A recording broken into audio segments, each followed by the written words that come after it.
Hello दोस्तों, नमस्कार। जय श्री राम। इस छोटे से वीडियो में बताना चाहते हैं हम आपको कक्षा 10वीं की गणित और अध्याय 1 पाठ का नाम है वास्तविक संख्या महत्वपूर्ण सवाल। त्रैमासिक परीक्षा 2024 में ये क्वेश्चन जरूर आएगा। सिद्ध कीजिए कि रूट 2 एक अपरिमेय संख्या है, या ऐसा आ सकता है सिद्ध कीजिए कि रूट 3 एक अपरिमेय संख्या, सिद्ध कीजिए कि रूट 5 एक अपरिमेय संख्या। एक अपरिमेय संख्या सिद्ध करके लाने क्वेश्चन जरूर आ जाए, तो आप कैसे लगाने जो हम आपको बता रहे हैं। ये आपको रूट 2, रूट 3, रूट 5, रूट 7 ऐसे कोई भी क्वेश्चन आ जाए तो भैया ये क्वेश्चन इतने ही आपको मैं ऐसे ये रूट 5 तक है और कुछ इसी प्रकार के। तो इसमें आपको कुछ अलग है, आपको एक की भाषा सीखना, मतलब एक को जैसे लगाते वैसे अपन को उसके चिन्ह बदल। रूट है तो रूट के 2 है तो उसके अंदर बदल जाना, 3 है तो 3 लिख देना, जहाँ 2 है तो 5 है तो 5 लिख देना। पहले तो देखो अपरिमेय संख्या सिद्ध करने तो पहले पता है कि तुम्हें अपरिमेय है अपरिमेय है उसे सिद्ध करके बताने, तो भैया उसे क्या करना है, पहले उल्टा मान लेने। इसको परिमेय को उल्टा मतलब अपरिमेय को उल्टा मान लेने परिमेय है। तो पहले जैसे हमने कि जी मान लिया कि जब परिमेय है तो भैया परिमेय कहाँ बेकार कर भी, पहले इनसे परिमेय कहाँ पूछ 20 5 पूछता परिमेय कहाँ चले। जो सिद्ध कीजिए कि रूट 2 एक अपरिमेय संख्या है, तो सबसे पहले भी कर लेने कि माना रूट के 2 एक परिमेय। जब हमने अपनी कल्पना कर लिया कि मान लिया कि हमने माना रूट 2 एक परिमेय संख्या है, परिमेय संख्या है। अब कहता है परिमेय अपरिमेय है लेकिन उसको सिद्ध करना, तो मान लेना उसको कल्पना कर लेना कि हाँ तुमने बात सही की कि भाई हम मान ले रहे कि रूट 2 का बस सॉरी परिमेय संख्या। रूट मान ले कि माना रूट 2 का परिमेय संख्या है, बस सॉरी यार, माना रूट 2 एक परिमेय संख्या है। तो भाई ये परिमेय संख्या इसलिए कहा परिमेय संख्या इसलिए, तो जो परिमेय कहाँ है तो अपन ने पूरा परिमेय मान लो। तो परिमेय कहाँ चला देख ली परिमेय है, पहले अपन चेक कर ली कि परिमेय तो नहीं। तो रूट के 2 जाएंगे, रूट के 2 काय के बराबर हुई, पी बटे क्यू के बराबर हुई है। कैसे रूट 2 परिमेय संख्या तो हुई परिमेय के बराबर तो हुई है, परिमेय का पी बटे क्यू के रूप की, तो परिमेय पी बटे क्यू के रूप के बराबर हुई है, तो इसे बराबर हो गई। और जहां पे लिख देने के जहां पी और क्यू का है, जहां पी व क्यू पूर्णांक है, क्या पूर्णांक है, तथा q बराबर 0 नहीं है, तथा q बराबर 0 नहीं है। ठीक है, जो होगा एक तो लिखता हूँ। अब आपको तो पता है, अब तो आपको हल करने इसको गुणा कर देना, तो p बराबर क्या आ जाएगा, या p बराबर आ जाएगा 2 रूट के q, सॉरी यहाँ पे ऐसा कर दो, इसको गुणा कर दो, रूट का ना कर दो, रूट 2 q बराबर p।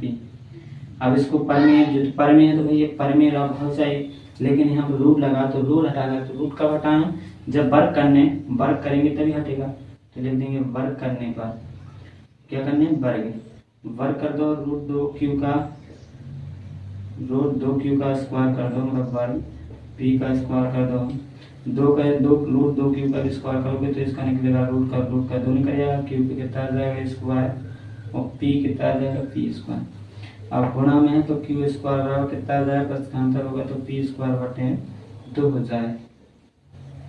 और देखो, और आपकी एक प्रमेय होती है, एक प्रमेय रहती है 6 आपका बात सॉरी 1.2 प्रमेय है, उससे लगेगा जे लग जाता है। उसमें क्या कहता है कि अगर पी स्क्वायर 2 से विभाजित है, ठीक है, क्योंकि प्रमेय 1.2 कहती कि अगर पी स्क्वायर 2 से विभाजित है,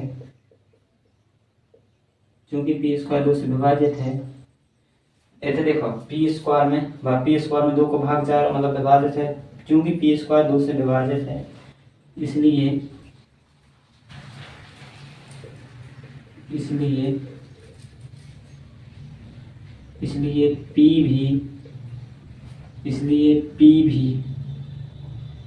पी भी 2 से विभाज्य होगा।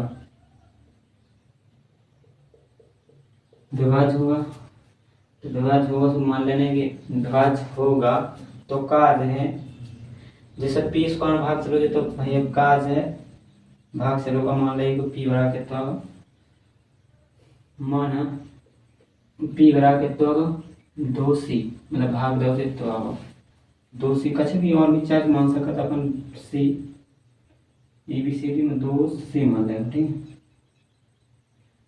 2 से पी बराबर कितना होगा 2c। ठीक है, मान रहा हमने, मान रहा 2c, जहाँ सी कहा है, सी एक धनात्मक पूर्णांक है, जब पूर्णांक, और आपको दिख रहा हो तो सही है। वैसे क्या ना, एक भाग की लाइन अपन दिखा दो कि अब अपन को ऐसी दोबारा दिखाने के, अभी तो अपन ने पी स्क्वायर 2 से विभाजित करो, आपके लिए क्यू स्क्वायर, तो पी का मान यहाँ पर रख देंगे, क्या रख देंगे, समीकरण 1 से कर देंगे। तो समीकरण 1 से तो क्यू बराबर कितना हो जाएगा, पी के जगह रखेंगे सी का मान 2c, पी का मान रखेंगे 2c, स्क्वायर लगा देंगे बटे में 2। ठीक है, और इसको हल कर दोगे तो कितना आ जाएगा, 2c को तो आएगा 4c स्क्वायर बटे में 2, इसको हल कर दोगे तो 2 दूनी 4, तो कितना आ जाएगा 2c स्क्वायर। ठीक है, मतलब इसको विभाजित कर, मान लो पी को मान कितना है 2c, तो 2c पर मान रख दो, 2c में तो मान रख दो, तो 2 से विभाजित कर रहा है कितना, 2c स्क्वायर आ रहा ना, देख रहे हैं अपन ने, मान लो कि पी का मान कितना है 2 है, 2c है। अगर इधर देखो, जो प्रीमियर से क्यू स्क्वायर, पी स्क्वायर 2 से विभाजित होता है, इसलिए पी भी 2 से विभाजित होगा, तो अपन देख रहे हैं कि अपन ने पी को मान ले लो, मान लो पी में 2 से भागा है, तो पी को मान इधर रखें, स्क्वायर है ना, जो स्क्वायर में भाग दे रहे, तो फिर अपन कितना आ रहा, पी स्क्वायर में भाग दे रहे तो कितना आ रहा, अगर 2c है पी, तो 2c को स्क्वायर में भाग देना तो कितना से 2c स्क्वायर, 2c या 2 का भाग देना तो 2c स्क्वायर है। ठीक है, और चलो आगे बढ़ते हैं। इसके बाद आपको 2c आ गया, फिर इसके बाद क्या करें, 2c क्यू स्क्वायर बराबर कितना है 2c आ गया, 2c स्क्वायर आ चुका, 2c स्क्वायर आ गया, तो इसको क्या करना अपना, फिर c को मान निकाल के और इसको क्या कर देंगे, जैसे अपन ने इसकी भाग को अपन ने क्या किया, या लिख के, या 2c स्क्वायर बराबर क्यू स्क्वायर, क्या इसको 2 ही साइड से लगाना पड़ता है इसको। ठीक है, अब 2c बराबर कितना है, क्यू स्क्वायर बटा 2, बड़ा का पक्षांतर भाग में इसको दे देंगे समीकरण 2। अब एक चीज देख रहा भैया, दोनों में एक समीकरण है, एक है समीकरण 2 है, समीकरण 1 और 2 के उभयनिष्ठ गुणनखंड का है 2 है। ठीक है, अतः तुम लिख दोगे, अतः पी व क्यू का क्या होगा, अतः पी और क्यू का, अतः पी व क्यू में कम से कम एक उभयनिष्ठ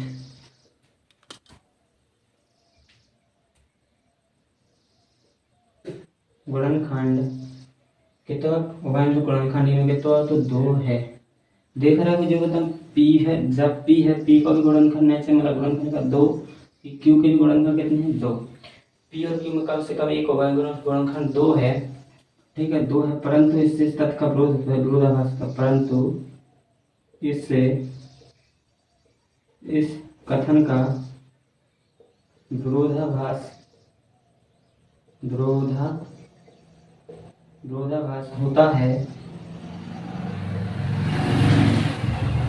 देखो ये में तुम देख रहा है कि इनके गुणनखंड कितने, कम पी और क्यू में दोनों में कम से कम एक उभयनिष्ठ गुणनखंड कितना 2 है।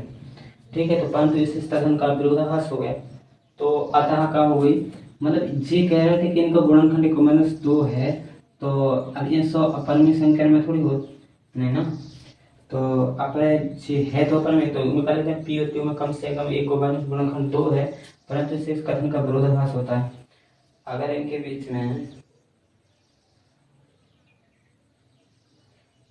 अगर और कोई गुणनखंड हो जाता, तो इसमें क्या होगा, तो अगर 2 के अलावा और भी कोई गुणनखंड होते तो जब कौन सी संख्या हो जाती परिमेय संख्या, लेकिन इनमें 2 के मतलब एक गुणनखंड के अलावा कोई और ही नहीं, मतलब एक के अलावा कोई दूसरा गुणनखंड है ही नहीं है, तो इसमें क्या हो जाए है, इनमें पी और क्यू में कम से कम एक उभयनिष्ठ, मतलब दोनों में कम से कम 2 ही उभयनिष्ठ गुणनखंड, और कौन है नहीं है। अगर और उभयनिष्ठ हो तो क्या हो जाती है, अब परिमेय संख्या हो जाती है, लेकिन नहीं है तो भैया क्या हो जाए, उल्टा हो जाए, और तो आता है इस परंतु इससे कथन का विरोधाभास होता है, परंतु इससे इस कथन का विरोधाभास होता है ए और बी में कोई कोई गुणनखंड है, ए और बी में सॉरी पी और क्यू में रखें, पी व क्यू में कम से कम एक उभयनिष्ठ गुणनखंड 2 है, परंतु इससे कथन का विरोधाभास होता है। ठीक है, विरोधाभास होता है, विरोधाभास होता है, विरोधाभास होता है कि P व Q में, P व Q में एक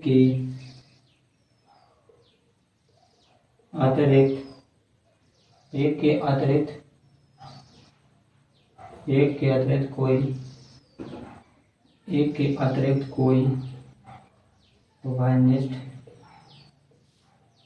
गुणनखंड नहीं है। देखो आपने देखा होगा कि अगर परिमेय संख्या होती तो रूट में अगर एक के अतिरिक्त, जैसे 2 है, अगर इसमें एक और उभयनिष्ठ गुणनखंड हो जाता तो मुखा नहीं करेगा, 2 नहीं करेगा तो बार, तो क्या हो जाती है, परिमेय संख्या बन जाती है। सोच सकते हैं अपन, एक के अतिरिक्त कोनों में और उभयनिष्ठ गुणनखंड होते तो परिमेय संख्या बन जाती, लेकिन एक के अलावा इसमें कोनों और उभयनिष्ठ गुणनखंड नहीं है। जैसे ये है, जब P मतलब इसको भाग जाएगा, अंदर जाएगा तो इसके अंदर जो रूट में हो जाएगा, जैसे P स्क्वायर लगा तो मतलब रूट हो जाएगा, फिर इधर से जाएगा तो Q और Q के उभयनिष्ठ गुणनखंड जैसे हैं। आज तुम्हारी बात हम बता दें कि जैसे अगर Q को रूट हटे, Q स्क्वायर को रूट हटे तो P पे आ जाए, और बटे में 2 है तो इतने का ऐसा रूट लग है। लेकिन अपन देख रहे हैं कि P को तो P यहाँ तो 12 नहीं करेंगे, लेकिन रूट के 2 है। लेकिन अगर P और Q में गुणनखंड देखें तो इनको कहा है एक ही गुणनखंड उभयनिष्ठ, अगर दूसरा गुणनखंड अगर 2 और आ जाते, एक अतिरिक्त और आ जाए तो एक और गुणनखंड 2 ही उभयनिष्ठ हो जाते, मतलब में 2 मिल जाते तो कहा जाती परिमेय हो जाती।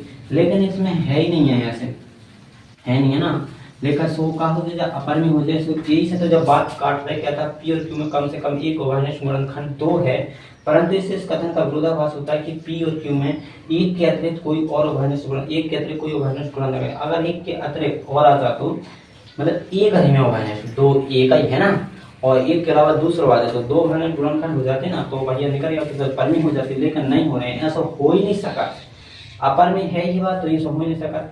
तो अतः लिख देने अपना, अतः स्पष्ट है, तो अतः स्पष्ट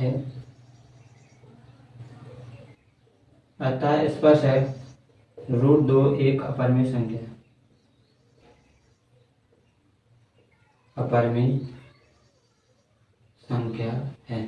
देखो तुम्हें परिमेय संख्या पता है, जिनका वर्गमूल हो जाता है वो परिमेय संख्या हो जाती है।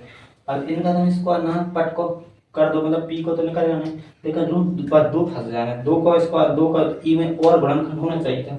ऐसे ही आप ई में देख रहे हैं C को स्क्वायर ना पट को तो 2 नहीं चले जाने, तो 2 ही बचने। अगर दोनों 2 ही जगह क्या हो तो उभयनिष्ठ गुणनखंड एक और आ जाए तो मतलब एक के अतिरिक्त है नहीं, मतलब एक ही जने होंगे।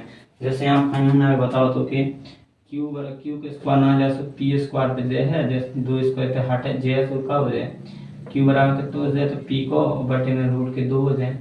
अब तुम बताओ, तुमने वर्गमूल पढ़े थे, वर्गमूल कैसे निकलता है, जब इसके अंदर एक और उभयनिष्ठ गुणनखंड हो, मतलब एक और वर्ग।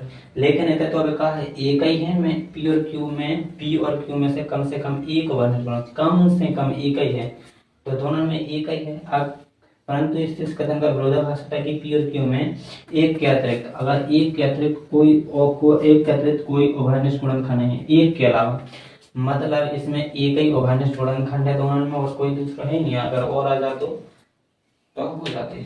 ठीक है, तो हो जाती है परिमेय, नहीं है तो अपरिमेय पहले है तो भाई सिद्ध कर वाला। अब ऐसे ही आपका कौन और दे दे तीसरा रूट 3, तो भैया रूट 3 आ जाए तो रूट 3 2 की जगह का जहाँ सब 3, जहाँ 2 है तो 3 कर देना सब रहे। ठीक है, कहाँ 3 कर देना, इधर 3 कर देने से भाई 3 के लाने से 2 जाए। अब इधर जहाँ 2 मांगो तो 3 कर देना। ठीक है, अब इधर 3 और इधर 2, 3 को स्क्वायर करते हो 909 आ जाए, और इधर कितने हो 109। ठीक है, तो कितना आ जाए 9, बस हो इधर 3 आ जाए, 3 से काट दी तो 3 सी आ जाए, तो इधर 3 सी।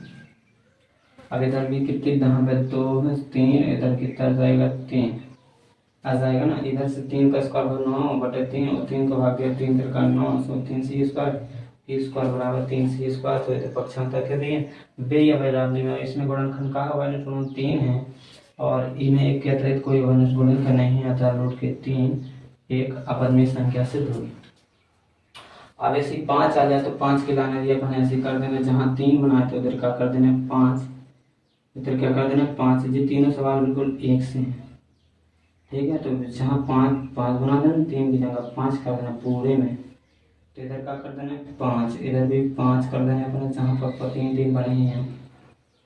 तो इधर 5 और 5 को स्क्वायर करोगे तो इधर आ जाएगा 25 बटे में भी 5, और 5 का भाग लगाओगे तो फिर 5 आ जाएगा, इधर भी 5 आएगा, ठीक है। इधर भी 5 आ जाएगा और इधर भी 5 आ जाएगा, और इधर भी 5 आ जाएगा, फिर इधर भी कितना आ जाएगा 5 आ जाएगा।